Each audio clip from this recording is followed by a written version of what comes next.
So hi my dear friends, myself Rini Krishna and my friend Sakthi Rini. We belong to the team NIY36. So our project is all about Find a Bot. Find a Bot is nothing but finding individuals during disaster, emergency and response. So our objective is to fulfill the need of finding the individuals in rescuing purposes and also as well as in the defense purposes too, because in defense you can find so many of soldiers being died, and also our main motive is to save all those people.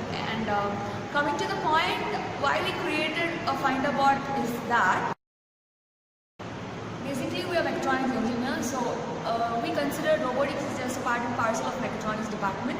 So there will be many problems, and basically they use robotics for accuracy and this and that and not. But our major motive was where humans cannot go, where humans cannot even survive, or where death happens. We want to stop that. So in that place, I think the robot can play a vital and a major role. So that's the project is all about. So friends, now let's start with the implementation process. There are step-by-step implementations in the product. The first one is that designing, and each and every part in our robot was being designed by us. So you can see the wheels, the frames, each and everything is being designed by us.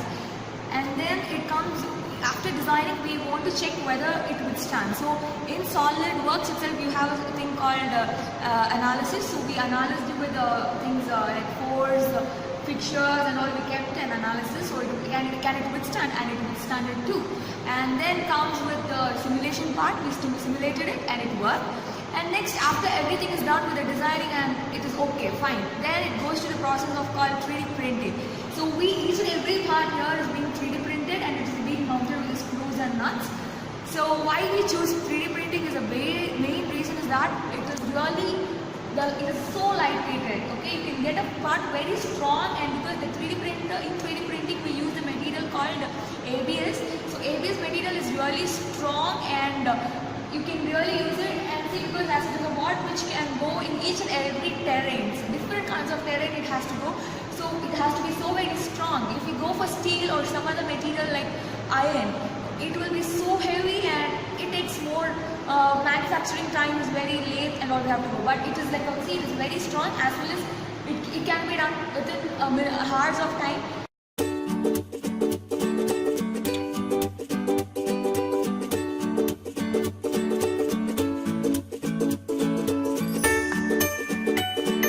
Our project Find a Bot consists of architecture, which consists of a Myrio, which acts as the main controller, and next we have a battery management system, and next we are having the motor module, which consists of 4 individual DC motors, and it also consists of a microwave sensor module and a motor driver which drives the 4 motors.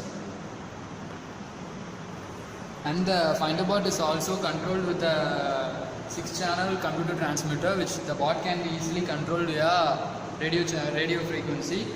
We are using the radio transmitter to control the bot wirelessly. Now we'll see the parts of the Find a Bot. The Find a Bot consists of 10 individual parts. First, the casing, which consists of all the main components, major components. Second, we have the essential part, that is the wheel, which is a 5-spoke wheel, and it is.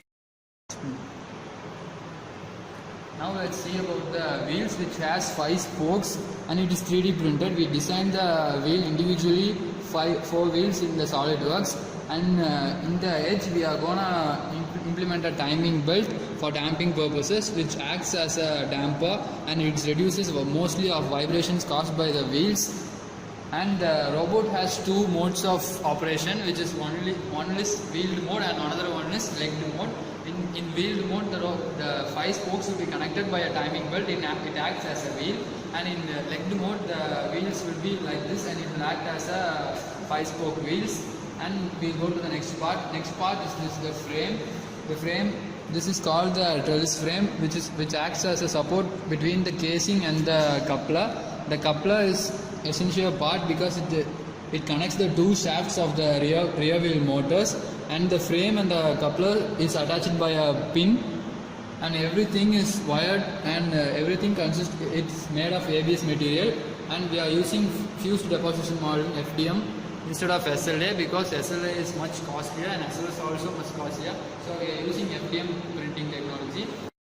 Now let's talk about the battery management system. The Finderboard's battery management consists of two individual LiPo battery. One LiPo battery is used to power the 4 individual motors, and another one LiPo battery is used to power the Myrio individually.